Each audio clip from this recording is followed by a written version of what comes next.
everybody, and you're all very welcome to Newgrange for this, our live stream. Good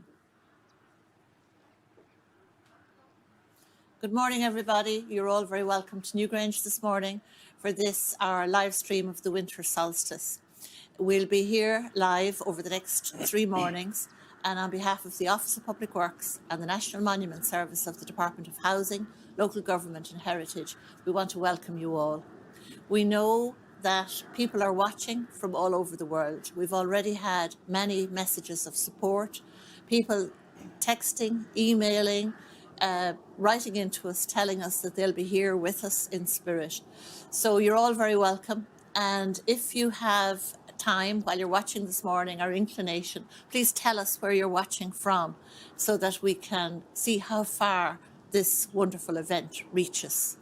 It's not looking great here this morning, we have to admit, but we're always hopeful.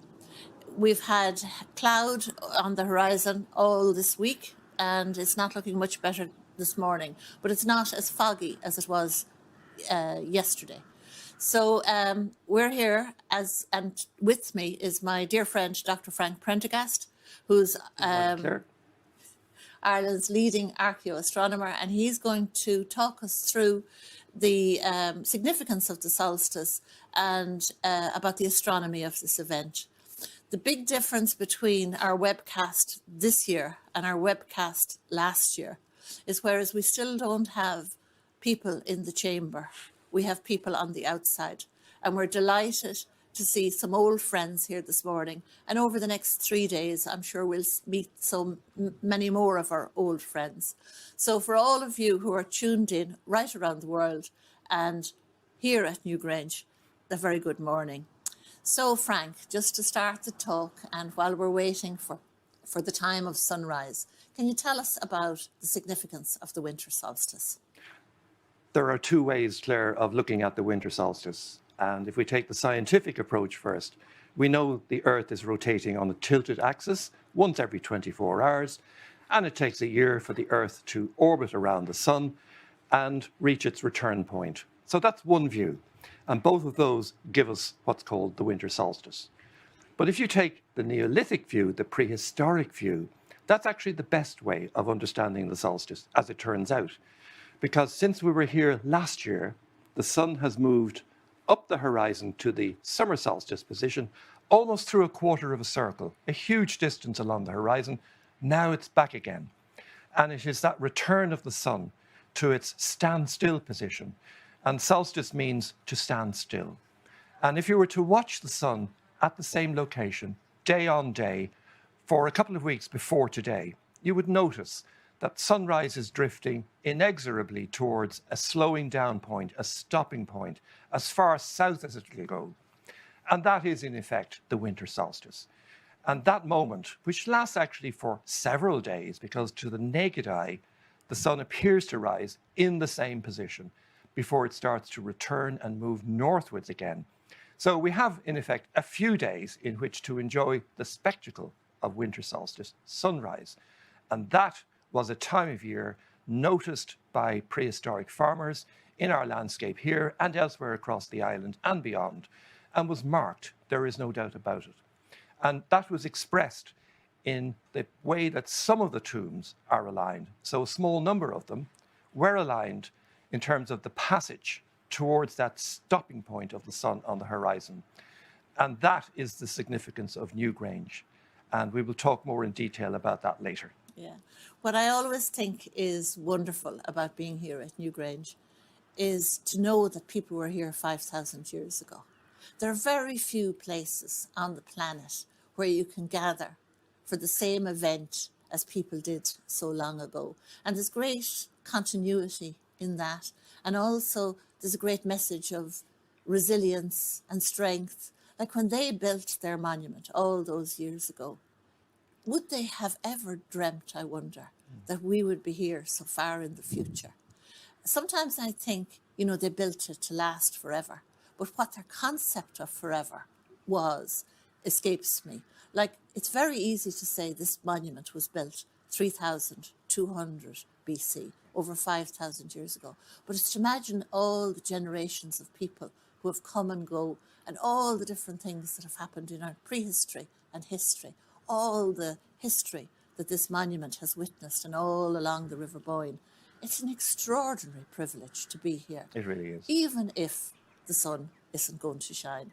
Yeah. Because I often think the solstice is like Christmas Eve. It's the anticipation, it's the waiting for the light that is the exciting thing. And we don't always get what we hope for, No. but we're always excited. Absolutely. So it's echoed in like waiting for Christmas as For well. sure, Yeah. for sure. What excites me about the Boyne Valley and other landscapes like this is that people were here long before the tomb was built in 3200 BC.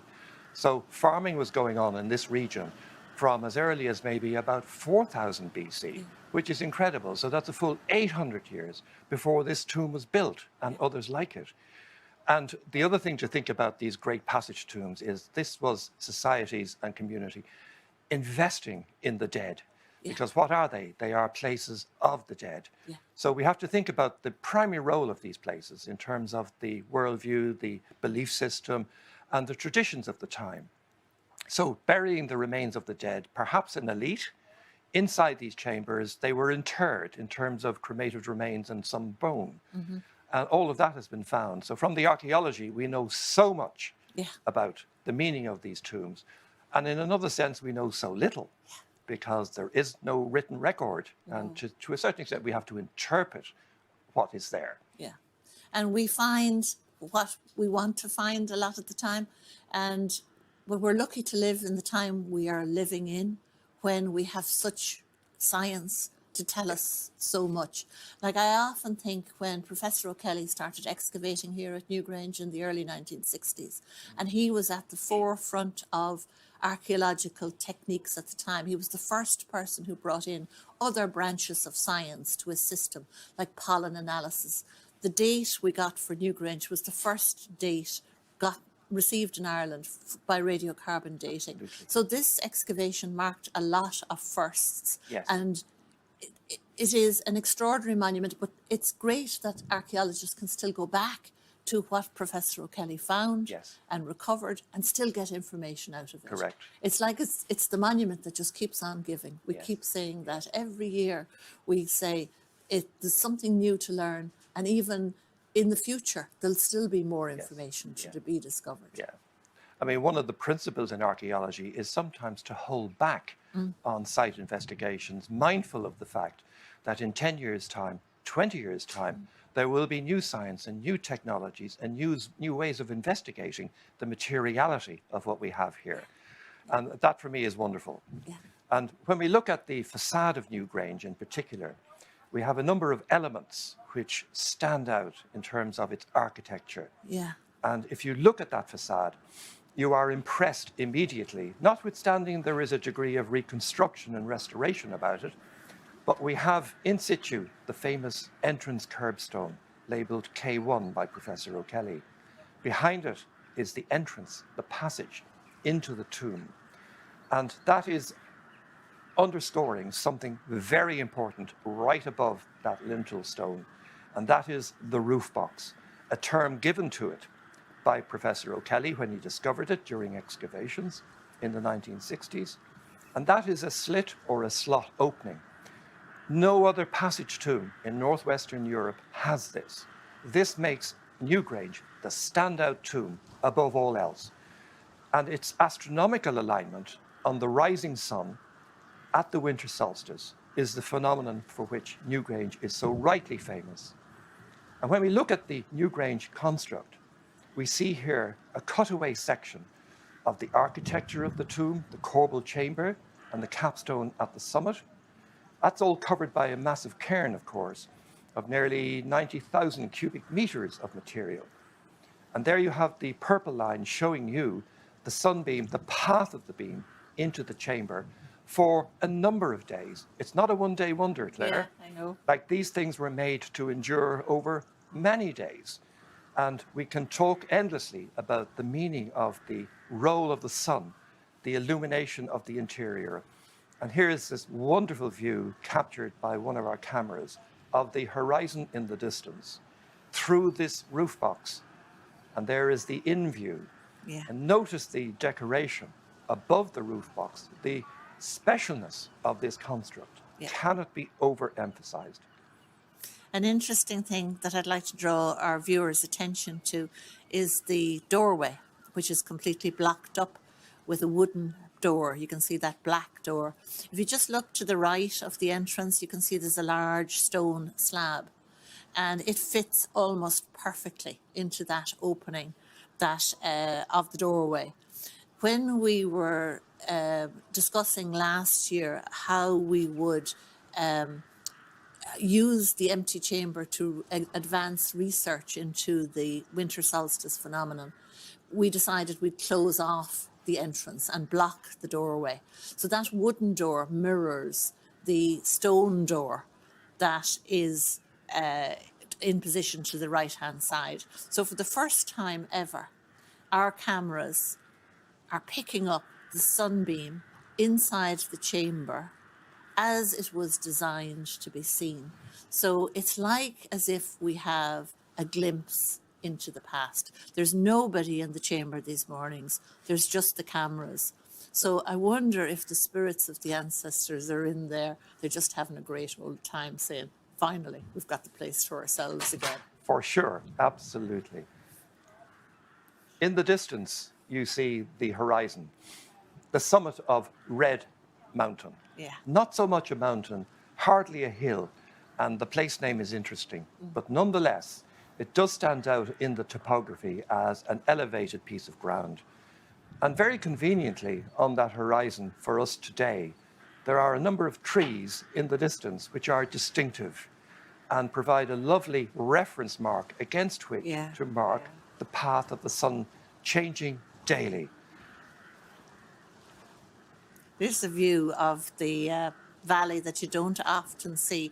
We have a camera right on top of the monument, and you can see the River Boyne below us. It's about a kilometre from the monument down to the River Boyne, but there's a series of terraces as you go down towards the Boyne.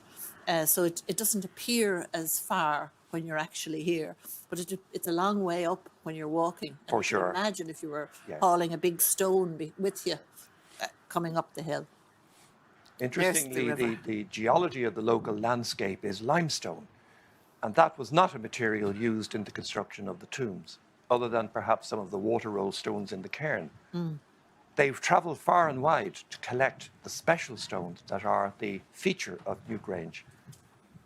And there you see the floodplain below, and in that valley you have numerous evidences of archaeological structures, many of them subsurface, not visible from the surface, but detected by geophysics and other technologies. And as we look out through the roof box, that view is framed by the roof box, but there's no break in the cloud, I'm afraid, this morning.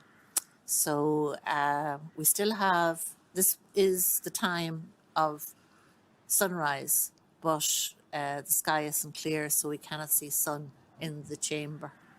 But we're part of the Newgrange experience, as I said earlier, waiting for the light and hoping and just being here. One of the products of our research activity from last year has been the development of a new tool to visualize the phenomenon of sunrise in the landscape. And the development of what we call a landscape model for Newgrange in a free planetarium program called Stellarium. And the viewers can Google Newgrange and Stellarium, and they will be able to download all of this and be able to use it on their computer. Yeah. And what we have here is a simulation, speeded up, of the rising sun on the horizon in the landscape of the Boyne Valley. And we have included label markers to orientate the viewer. And then this is when you turn the clock back, which is my favourite part of this, is when you can turn the clock back to 5,000 years ago, and you can see where the sun rose 5,000 years ago. And it's in a different position. It's more to the right than it is now. And that is You know the science. That's because the Earth's angle relative to the sun Yes. has changed in the Yes, last yeah. 5,000 years. If we could see that whole sequence again, Yes. and just to let if we could see the stellarium sequence again, just to let our viewers enjoy the difference between and see the difference between sunrise now, which is the first one up. To the left of those trees, just watch the horizon and that distinctive notch of trees. There we go. All due to the fact that the Earth is tilted on its axis relative to the plane of its orbit around the sun. And in 5,000 years, or going back to the Neolithic, there was about a half a degree difference in the tilt. That is enough to make the sun rise to the right of its present position. Yeah, so here we are now, 5,000 years ago. Yeah. Trees are still growing there. And the shift is about 2 solar disks or diameters. There we go. Yeah, I think that is really interesting. And it's funny, like when you're in that stellarium program, Yes. you can set the date to any date. Any date, So you can yeah. see the night sky as it would have been in the time of Kubla Khan. You can see the night sky in the time of Henry VIII. Yes. You can see the night sky in the time of your own date of birth. For sure. And hopefully tonight will be clear and we'll be able Yes. to see in reality a Yes. full moon. Absolutely. Yeah. Yeah. Do you think 5,000 years ago, if you had the winter solstice and a full moon on the same date, would that be significant? Do you think? Do you think they watched the moon? Oh, most certainly they did. Yeah. And the primary cycle of the moon is the monthly phase cycle. That would have been understood as the fundamental unit of timekeeping. It is so easy Yeah. to mark your time month on month according to the moon and the amount of shadow or fullness of the disk. So easy. So undoubtedly the moon was tracked and no doubt revered in its own way as well. Yeah. We have to postulate or speculate, and that's the hard part. Yeah. Unlike in archaeology, where you excavate and dig and you retrieve what we call material culture that you can get your hands on. And comparatively, that's easy to interpret in terms of how the pottery was used, for example, and other things as well. But when it comes to the meaning of monuments and the meaning of the sky, that's a much trickier field of inquiry.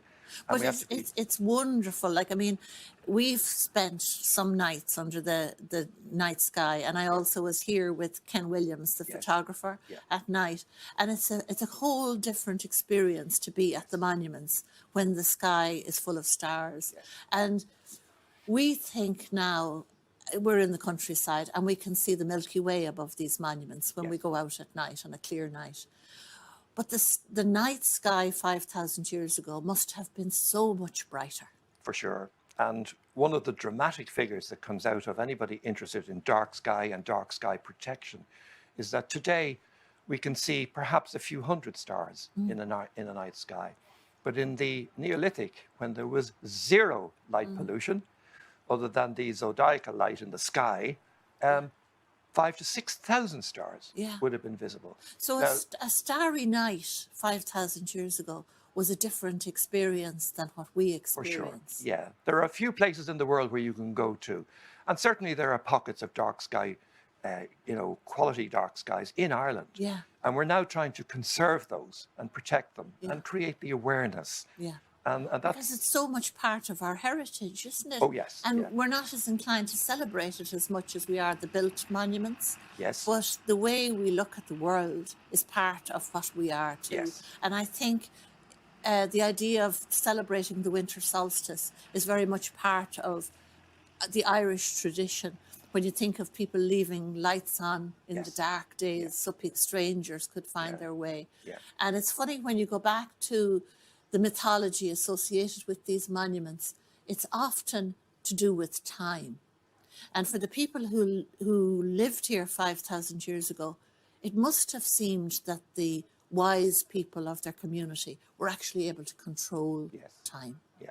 And what an achievement that was, to be able to say to the people, gather here, bring the beer and the sandwiches. We're going to celebrate. The longest nights are nearly over. Yes. And people would have probably partied here for a week. Yes. Yeah. I know. And Now- you're so right there. Time was power. Yeah. particularly then. So control of time was power in itself. And that's manifested in the O'Kelly's discovery of quartz blocks, which were interpreted as being, they only found 2 of them, I think, out of perhaps a few more, that the slot opening, the roof box, was in fact ritually sealed by quartz blocks and perhaps opened again to allow the light in at particular times, like winter solstice. They know that because there are scratch marks on the stones above and below where these quartz blocks were inserted. So it would have been repeated A year repeated on year on ritual, year. absolutely. I wonder, 5,000 years ago, did people go inside the chamber to see the sun? Or were they a very select few who would see the sun? Or did they leave the sun for the ancestors? A bit of both, I suspect. Yeah. A bit. Now here we're speculating. I know, but it's great to have the stellarium and be able to get a glimpse into the past. And it's great to have our doorways sealed and get another glimpse into the past. But wouldn't it be fantastic if we got a time machine and just stood here and watched what happened? For some of our visitors who haven't been here for a while, and the chamber has been closed for nearly 2 years now, we'd love to bring you on a little tour of the inside, just so that you can see the wonders that are inside the chamber. This is the basin stone in the right-hand recess, taken from above. The upper stone is made of granite, which was an extremely hard stone. This is the basin stone in the left-hand recess, and these stones held the cremated remains of the dead. And inside, deep in the heart of the chamber, is the most famous piece of prehistoric art from Western Europe, the tri-spiral. Often imitated, but this is the original. And then the passage is very narrow, but halfway up the passage you have this extraordinary stone too. And then you go into the chamber and look up and see the cathedral-like roof. And then some of the stone, this is Kerbstone 52, at the back of the monument. That's a special stone insofar as it's diametrically opposite the entrance curbstone, right at the back. And both the entrance curbstone K1 and this particular one, K52, has a vertical groove running down across the face of the stone from top to bottom. That repeats over at Nouth as well, interestingly, on both entrance curbstones. We don't quite know the significance or the meaning of that line.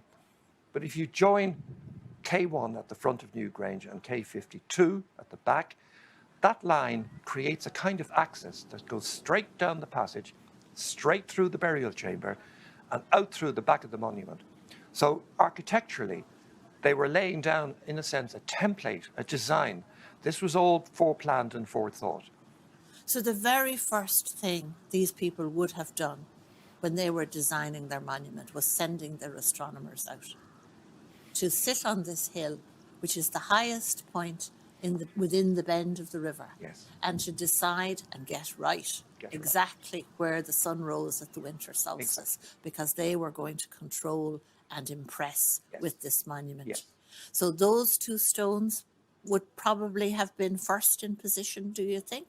Very conceivably, or at least marks to indicate where they would go. And again, we don't know. But certainly the design was thought out carefully.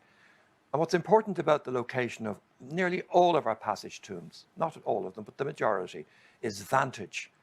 They chose elevated ground, locally high ground, to situate their most impressive monuments. And in a sense, that's extending the idea of time and power. Because if you're on a summit, you are, in a sense, given command of everything you see before you in the landscape. And you are looking down on everything else. So there's a kind of hierarchy going on in terms of the symbolism of how these monuments were placed. And Newgrange is so high, even though it's not physically very high, it stands above the landscape. And when we're in the visitor centre on these mornings around this time of the year, and on a clear morning when the sky is bright and we can watch the sunrise from the visitor centre across the valley, it's absolutely fantastic to see the mound of Newgrange lit up before anything else. And the quartz that's on the outside just glows in the morning sun. And it's interesting that they faced the monument with quartz. It's all the quartz that's on the monument now has been restored after the O'Kelly excavations, but all of the stone that's on the outside of the monument is the original stone. And it's funny that the Irish word for quartz is green cloch, and in Irish tradition, quartz is called na clucha gialla, the shining stones. Yes. And you can see when the sun shines on Newgrange why they chose it, because it just gives it this extra luminosity. And the visibility from afar would have been a standout in terms of the usage of white quartz to dress and adorn the monuments. Not all of them have it, No? but there is extensive evidence of the Yeah. use of quartz in so many contexts Yeah. in an archaeological sense. Yeah. When I think of Lough Crew, another place we go to, Yeah. and its Irish name is Cairn Bawn, which is the white cairn. And when Conwell investigated Lough Crew, he said there was still 2 feet of quartz in a wall right around the monument. And they travelled far to get this stone. Yeah, As I said earlier, the stone that's resident here is lower Carboniferous limestone. yeah. That was not used. So They went distance was no problem to them. Well, No, it probably was a great difficulty. Yeah, but it was part of the power as well. It was, Yeah. yeah. And to just- know where to go Yeah. to get these special stones. They went up to Dundalk Bay, they went Yeah. to Clogher Head, and they went to Wicklow. And the Wicklow Hills, Dublin Mountains, 50 kilometres away. And they would have had to bring it by boat Yes. up along the Irish Sea, Yep. then up along the river. Yeah. As we said earlier, it's a good kilometre from Yeah. here. Just looking at the clock and looking at the sky, it's not looking very hopeful that we'll see sun. But we would love to share with you some photographs that were taken last Christmas Eve but I think it was the most extraordinary display of sunlight that we got last year. And these photographs were taken by the very talented photographer John Lawler, and the camera is positioned on the top of the chamber looking down on the floor.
I think if we could see that piece of footage again from the beginning, so that we can draw people's attention, please, to, first of all, what we call the ambient light, which is the path that the sunlight is projected onto.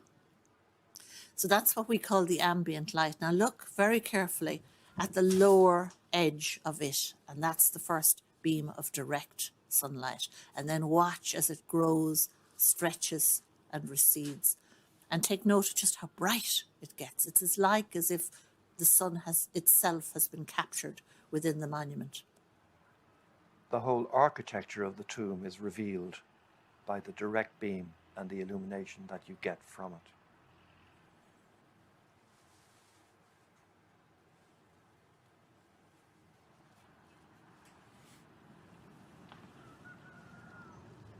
And what I think is extraordinary, we would never have had the opportunity of taking that photograph, only that the pandemic came and the chamber was closed and we were able to block the door. So out of all adversity, there comes an opportunity. And we should always think about not about what we cannot do, but what we can do and what we can celebrate even out of adversity. So that's our prize, that wonderful piece of We had a photography. multidisciplinary team, which was an extraordinary range of skills and talents, led by our Chief State Archaeologist, Michael McDonough.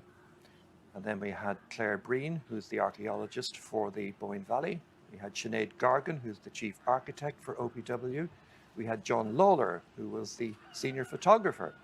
And then yourself. And in all of that project, we have now published in the current edition of Archaeology Ireland. And there is a photograph on the cover, which is truly spectacular. Now there we are looking in from the roof box up along the passage, and it's very grey. But hopefully, this time tomorrow, it'll be flooded with light. Within the Boyne Valley, this is not the only monument that has a winter solstice alignment. No. Our tradition here has been to come to Newgrange for sunrise and then head off to Doubt on the afternoon of December 21st for sunset. Doubt is probably the least well known of the three great monuments of Brú-na-Bóinne. This aerial shot shows you the bend of the Boyne and brings us back to the river, which is so important. All of these monuments, the World Heritage Site is located within a bend of the River Boyne. And you have the three big monuments, Nowth, Newgrange and Doubt. So this is a view of Doubt. The hollow on top of Doubt is a result of quarrying that took place in the 1800s. It has never been excavated, but it was investigated and written about by the O'Kellys in the 1970s. And this is Doubt South, which is quite a big chamber with a one-side recess. And these huge stones, the basin stone that you see here is actually from Doubt North. And the arch at Doubt, which you can see some of here, it's not quite as sophisticated as the arch at Newgrange and Nowth, but it's still got a great lovely quality to it. And here we are, and a lovely photograph by Ken Williams again, of us gathered in the chamber at Doubt for sunset on December 21st. And I always think, and I've said this to you before, Frank, the difference in the atmosphere between being at Newgrange for dawn and being at Doubt for sunset. Yes. Newgrange is serious enough, that we take it very seriously and we enjoy being here and we feel the weight of the millennia on us. But by the time we get to Doubt, on the afternoon of we have this kind of celebratory feel and everybody's talking and laughing and joking. I think it's because we can get so many people into the chamber at Doubt. And I just always think it's such a different atmosphere to the atmosphere at Newgrange. And I have no doubt in my mind that 5,000 years ago, when they got to the end of the day, they were also ready to celebrate that the longest night was over. I often think that the term midwinter solstice is a little bit of a misnomer. I prefer winter solstice because if you think about the year climatically, we've a bit to go before we hit winter. It hasn't really got going here yet. Yeah. So to say today is midwinter does not sit easily with me. When you think about the cold days of January and February, but it's the knowledge that the days are getting longer, I think, which is correct. What we need. Yeah. That even though we have to face into hard times yet, there is an end in sight and we can look forward. I was talking earlier about the landscape and how important the River Boyne is to this area. And we have some wonderful, you were talking about the science, the LiDAR study of our landscape here just shows every detail because it strips off all of the fences and the trees. So here it is. Maybe you'd talk looking at us this through model, this, Frank. we use the acronym LIDAR. That's light detection and radar and ranging. And it's a survey mapping tool, which has revolutionized how we create our maps these days. And what you see there is what's called a bare earth model, stripped away of its vegetation. So what you see is the strata. And my good friend, the geologist Robert Meehan, when he saw this recently, he said, you can almost taste and feel the ice age has just gone from it. And looking at that model, if we look at geological time, the bedrocks were created millions of years ago, but the ice age only ended as recently as about 12,000 years back. And it is the ice age which has given us much of the landforms that you see here in terms of the soils, the gravels, and the erosion. And the model itself, when you go back to the LIDAR model, it shows the bend in the Boyne beautifully. And if we could just return to that model there, you can see on the left-hand side, the river is coming in from the top left and then loops dramatically down southwards around the bottom and up to the top and out again to the right towards the coast. And on the summit of the ridges, you can pick out the cairns of Knowth, Doubt and Newgrange. And look how their vantage is so well shown in that model. They chose these locations deliberately for view and setting and command of the landscape beneath them and around them. Professor Frank Mitchell, who worked at these monuments for many, many years, he coined the phrase, the inland island of the bend of the Boyne. And he always said it must have seemed to the people who lived here 5,000 years ago that this was an area naturally set apart, because we have the sacred river flowing on three sides of us, and then a tributary of the River Boyne, the River Mattock, on the north side. So the people who farmed here 5,000 years ago, they looked at the landscape when they wanted to choose a place for their ancestors and a place to gather. And they said, this is a special place because the river has set it apart. And then within the bend of the Boyne, you have these three hills, as you said, and they picked the highest one for Newgrange. And then over, just as the bend starts, there's Knowth with its commanding view down over the valley, looking towards Slane. And we think it's the centre of the universe. And I'm sure 5,000 years ago, it was the centre of their world. I would never argue with you, Claire, on that. Yeah, but we love the beauty of the Boyne Valley. It's not as dramatic a landscape as you get in other places in Ireland, but it's the rich texture of the landscape and the number of heritage sites that we have here, which makes it such a wonderful place to live and to visit. Our dear colleague Geraldine Stout, Dr. Geraldine Stout, who recently retired. Congratulations, Geraldine. And her investment in the knowledge that we have today of the Boyne Valley in numerous publications by Geraldine. They are fantastic. Yeah. And one of her theories, and I'm sure it's correct, is that much of the materiality that made up this monument was brought in and up the River Boyne as a sort of avenue for getting close to the tomb and then bringing or hauling these stones right up that slope. And it is a big slope. Yeah. So the community effort to drag and roll, however they did it, these enormous stones to the summit of the ridge and put them into position is just an incredible thought. And we can speculate on the population and the size of community that were here at that time, but it has to be many thousands. Yeah. And to get them all to work together, probably in the summer months they would have. Oh, I've no doubt. Yeah.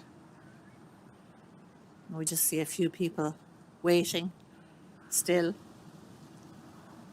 And earlier you referred to the, the investment in the monuments and how they built them. And when you think about these megaliths, big stones, they had permanence. They were designed to last and outlive, and also perhaps to be a monument to the spirits of the dead interred within, which in their worldview probably would last forever in terms of the residing within the monument. So that permanence of stone is there and has given us the legacy of what we now have today. Yeah.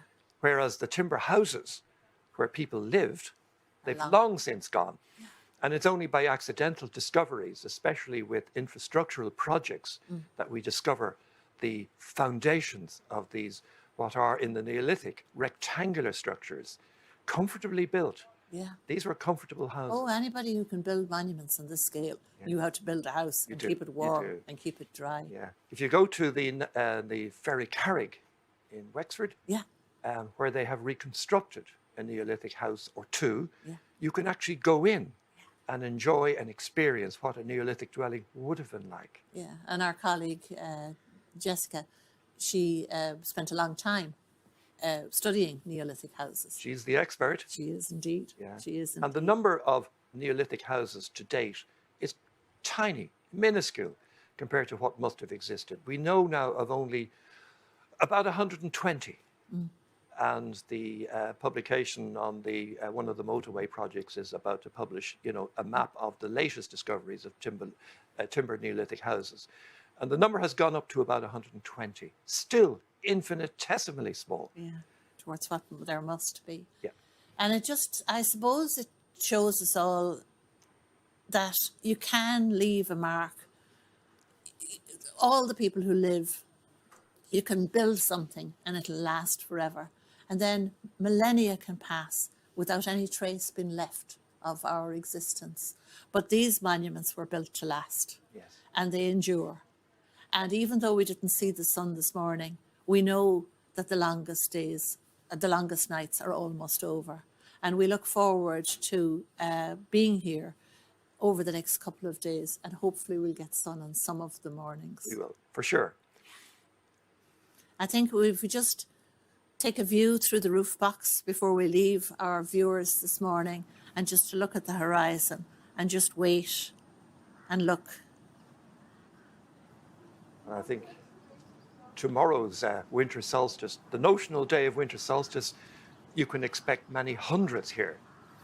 Well, we don't know what to expect, really. People, I think, are still a bit reluctant to go out, but it's nice to have somebody here to keep us company.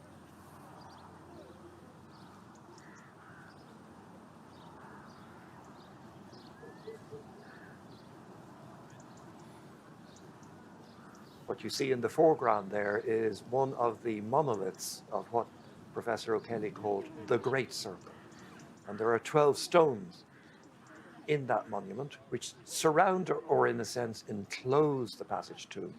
They were built later, probably late Neolithic, early Bronze Age. David Sweetman is the archaeologist who conducted excavations and discovered and was able to date the circle itself. And their positioning is no accident. You can see how architecturally the symbolism of the monument and the passage tomb now flows out into a later built construct known as the Great Circle of Standing Stone. Not quite a circle, but we won't worry about that. Don't worry about it. It is their position and their stature and their function. So, thank you all for joining us this morning. We're delighted with your company. We hope that you'll come back and join us tomorrow morning, when hopefully we'll have better skies and a clearer horizon. On behalf of the Office of Public Works and the National Monument Service of the Department of Housing, Local Government and Heritage, I'd like to thank you all for being with us this morning, for keeping vigil while we waited for the light. And from Newgrange this morning, a very good morning.